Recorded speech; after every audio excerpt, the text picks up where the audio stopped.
Welcome back to my channel. I hope you are doing well. Myself Kumar Sachin और आज हम पढ़ने वाले हैं ह्यूमन हेल्थ एंड डिजीज का लेक्चर नंबर 2। और आज हम पढ़ेंगे कि how to maintain good health.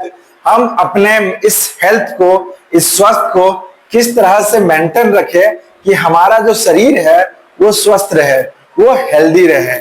So let's start today lecture and how to maintain good health.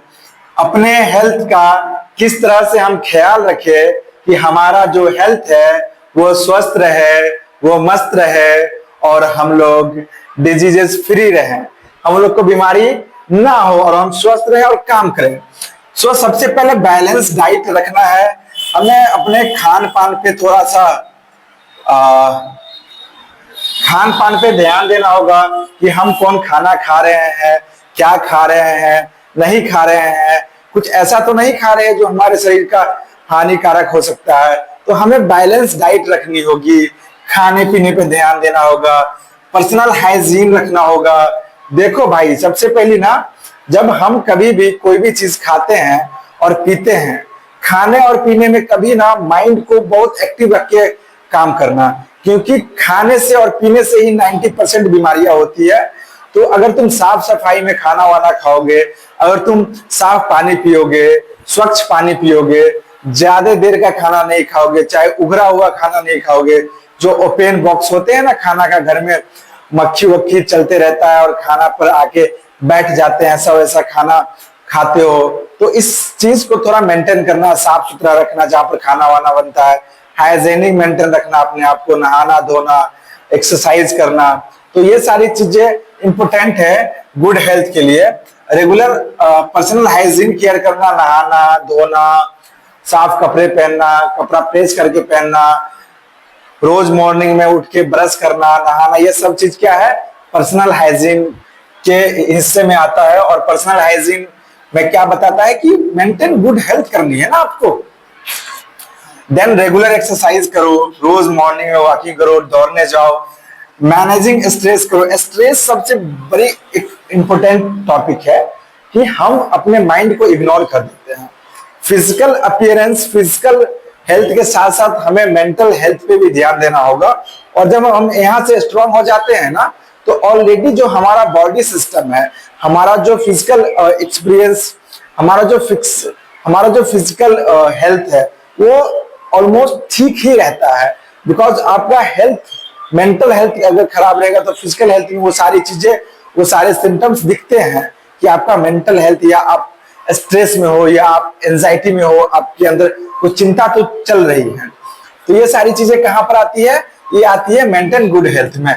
Vaccination करवाओ, डिजीज स्क्रीनिंग करवाओ। वैक्सीनेशन करवानी है क्योंकि जब कोरोना वायरस आया था ना, तो लोग क्या कर रहे थे, वैक्सीन लगवा रहे थे, क्योंकि उनसे बचना है। हमें टीबी हो जाती है या हमें रेबीज कुत्ता काट लेता है तो हमें वैक्सीन लगवाना चाहिए। या हेपेटाइटिस बी का वैक्सीन आता है, जैसे पोलियो का चला था उस टाइम पर। तो ये सारी चीजें ना करनी चाहिए, हमें अवेयर रहना चाहिए इन सारी चीजों को लेके, और टाइम टू टाइम हमें वैक्सीनेशन करवानी चाहिए जो भी चीजें होती हैं। ये सब किस चीज का फैक्टर है, गुड हेल्थ का। कंट्रोल वेक्टर्स पे कंट्रोल करो, मच्छर मक्खी पे कंट्रोल करो, प्रॉपर वेस्ट डिस्पोजल करो। जो भी खाना खाते हो या जो भी पॉलिथीन यूज करते हो उसे प्रॉपर ऐसे जगह पे फेंको जहां पर चीजें डिस्पोजल हो जाए, या उसको फिर से रीयूज में यूज कर लिया जाए। तो ऐसे जगह पे, ऐसे नहीं कहीं भी फेंक दिए, कहीं भी कुछ कर दिए। तो इस तरह से थोड़ा सा कंट्रोल करो, क्योंकि तुम्हें गुड हेल्थ मेंटेन करनी है ना। तुम समझदार बच्चे हो। वाटर और फूड की क्वालिटी को हमेशा चेक करो। वाटर और फूड की क्वालिटी, थोड़ा बेटर ढंग का खाना खाओ, थोड़ा सा बेटर वाटर पानी पियो। कहीं भी जहां होटल गए, समोसा खा रहे हैं, साथ साथ पानी भी पी लिए। उससे फूड पॉइजन का खतरा रहता है, बिकॉज मोस्टली फूड पॉइजन ऐसे ही होते हैं। तो ये सब पे ना थोड़ा सा ध्यान देना, जिससे कि तुम्हारा हेल्थ बेटर रहे। तुम्हारा अगर हेल्थ बेटर रहेगा तो तुम बेटर काम कर पाओगे, तुम बेटर काम कर पाओगे तो तुम बेटर पैसे कमा पाओगे, तुम बेटर पैसे कमा पाओगे तो तुम बेटर अच्छी लाइफ जी पाओगे। क्या क्या आया, तुम अच्छे स्वस्थ रह पाओगे तो तुम काम कर पाओगे, तुम काम कर पाओगे तो तुम्हारे पास पैसे आएंगे, तुम्हारे पास पैसे आएंगे तो तुम एक अच्छी लाइफ जी पाओगे, तुम्हें हैप्पीनेस मिलेगी। ये सारी चीजें बेटर हेल्थ का बेनिफिट्स है। अगर तुम मान लो स्ट्रेस में हो, तुम्हारा शरीर साथ नहीं दे रहा, तुम सही से पढ़ नहीं पाओगे, सही से पढ़ नहीं पाओगे तो तुम्हारा रिजल्ट नहीं आएगा, तुम्हारा रिजल्ट नहीं आएगा तो तुम फिर से और टेंशन में चले जाओगे। तो ये सब कहीं ना कहीं, अगर आपका हेल्थ बेटर है तो आप बेटर परफॉर्मेंस करोगे और आप स्कूल्स के एग्जाम्स में, कॉम्पिटिटिव एग्जाम्स में भी अच्छे रैंक लाओगे और अच्छे नंबर लाओगे। ठीक है, आया समझ में यहां तक? चलो, बेनिफिट्स ऑफ गुड हेल्थ क्या है? अगर आपके शरीर या आपका फिजिकल हेल्थ या आप हेल्दी हो, उसका बेनिफिट क्या होगा? उसका बेनिफिट होगा कि अगर आप हेल्दी हो तो आप अच्छे से काम कर पाओगे, मोर इफिशियंट होगी आपके अंदर, मोर इफिशियंसी होगी तो मोर पैसे आएंगे, मोर इनकम आएंगे तो आप हैप्पी लाइफ जी पाओगे। तो ये सारी बेनिफिट्स होती है। For example, benefits of your good health, more efficient रहोगे, मोर इफिशियंट पीपल क्या करेंगे? मोर प्रोडक्टिविटी होगे। मतलब अगर ज्यादा हेल्दी आदमी है तो क्या होगा? उसके अंदर काम करने की क्षमता ज्यादा होगी, काम करने की क्षमता ज्यादा होगी।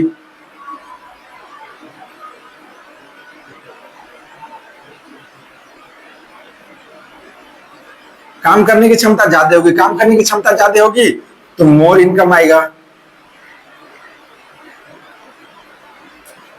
मोर इनकम आएगा तो हैप्पीनेस लाइफ रहेगी, हैप्पी लाइफ स्टाइल। बस यही चाहिए लाइफ में आदमी को, और क्या चाहिए? Economic prospective, economic prosperity, economic prosperity से आपका इनकम ज्यादा रहेगा। Reduce maternal mortality rate and infant mortality rate, इसमें मैटरनल और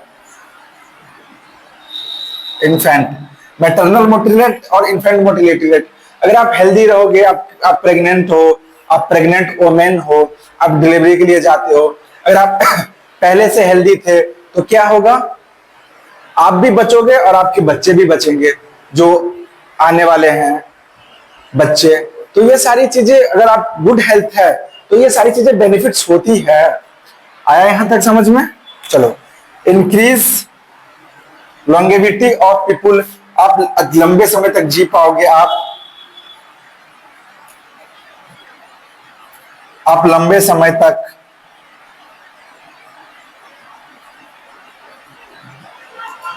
जी पाओगे। बेनिफिट्स ऑफ गुड हेल्थ, ये क्या हो गया? Benefits of good health.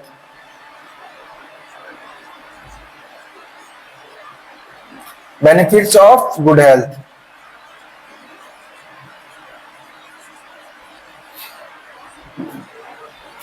अब आते हैं डिजीजेस पे। भाई ये डिजीजेस क्या होती है? डिजीज क्या होती है? डिजीज क्या होती है कि when the functioning of one और मोर organs or systems of the body is adversely affected, characterized by various signs and symptoms. This is called disease.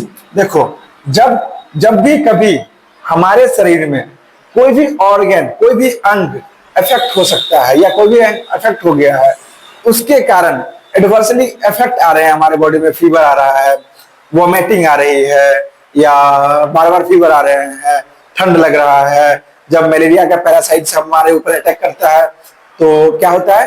हमें ठंड लगता है, हमें बार बार वोमिटिंग वगैरह तो आता है, थोड़ा सिकनेस रहता है। जब सल्मोनेला टाइफाइड का बैक्टीरिया यहाँ पे अटैक करता है तो हाई ग्रेड फीवर रहता है, पूरा बॉडी थका हुआ रहता है।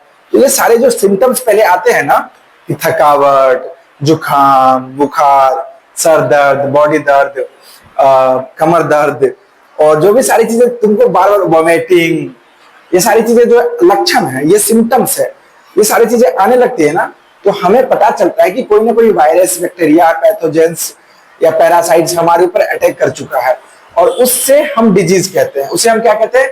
डिजीज कहते हैं। देखो, व्हेन द फंक्शनिंग, जब फंक्शन एक या एक से अधिक ऑर्गन सिस्टम को, एक या एक से अधिक ऑर्गन अंग को या अंग तंत्र को क्या करता है? अफेक्ट करता है। क्या करता है? एडवर्सली अफेक्ट करता है। तो कैरेक्टर दिखता है बाय वेरियस साइन और सिम्टम्स में। क्या दिखता है? कैरेक्टर दिखता है। जो कैरेक्टर मैंने बताया, डिजीज दो प्रकार के होते हैं। डिजीज कितने प्रकार के होते हैं? डिजीज दो प्रकार के होते हैं। फर्स्ट होता है इन्फेक्शियस डिजीज, दूसरा होता है non infectious disease. First infectious disease, दूसरा है नॉन इन्फेक्शियस डिजीज। उसे क्या बोलेंगे? Disease which are easily transmitted from one person to another person are called infection disease. वैसा डिजीज जो इजिली ट्रांसमिटेड हो जाए, मेरे से तुम्हारे तरफ, मेरे से तुम्हारे तरफ, मैंने छींका, मेरा जो कॉमन कोल्ड का वायरस था वो तुम्हारे पास चला गया, ये जो ट्रांसमिशन थी बीच में, इसे हम बोलेंगे इन्फेक्शियस डिजीज। मेरे से होकर तुम्हारे में फैल गया। जब तुम्हारे घर में अनेकों आदमी या एक आदमी को कॉमन कोल्ड हो जाता है, सर्दी जुकाम हो जाती है, तो सारे लोग को हो जाता है कि नहीं हो जाता है? जो इजिली ट्रांसमिटेड करे उसे हम क्या बोलेंगे? इन्फेक्शियस डिजीज बोलेंगे। और कॉमन कोल्ड तो बहुत आगे है। जब कोरोना आया था वो क्या था? वो था इन्फेक्शियस डिजीज। कोरोना क्या था? कोरोना कौन सी बीमारी थी? Infectious disease.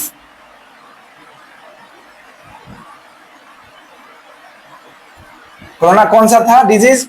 Infectious disease. Corona कौन सा डिजीज था? इन्फेक्शियस डिजीज, जो कि एक आदमी से दूसरे आदमी में इजीली ट्रांसमिटेड हो जाए। समझ में आया? For example AIDS, acquired immunodeficiency syndrome, इसके बारे में हम डिटेल में पढ़ेंगे। बस इतना याद रखना कि एड्स एक इन्फेक्शियस डिजीज है। और नॉन इन्फेक्शियस डिजीज का मतलब क्या होता है? कि disease which are not transmitted, disease which are not transmitted from one person to another person, इसको नॉन इन्फेक्शन डिजीज। वैसा डिजीज, वैसी बीमारी जो एक पर्सन से दूसरे पर्सन में नहीं जाती है, उसे क्या बोलेंगे हम? Non infection disease. जैसे cancer, cancer is the major cause of death. Cancer major cause है, मेजर कारण है डेथ्स के, क्योंकि कैंसर से बहुत सारे डेथ्स होते हैं। But cancer non infection disease है, but cancer non infectious disease है। समझ में आया?